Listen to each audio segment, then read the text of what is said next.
Завершается предварительный этап чемпионата России по боксу. Уже вечером определятся все полуфинальные пары. В дневной сессии турнира прошли четвертьфинальные схватки весовых категорий до 52, 60, 69 и 91 килограммов. В весе до 60 килограммов выступил якутский боксер, чемпион Дальнего Востока Михаил Варламов. Его соперником был бронзовый призер чемпионата России по боксу 2017 года Федор Степанов. По итогам упорной схватки победа была дана Степанову. Завтра у спортсменов выходное, а уже в пятницу пройдут полуфинальные схватки. Финалы чемпионата и торжественное закрытие пройдут в субботу. Очень много конкурентных боев, и поступают протесты. Это не за халатность судей, а именно за то, что бои ровные.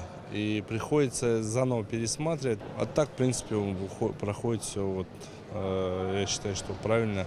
Сейчас на таком хорошем уровне.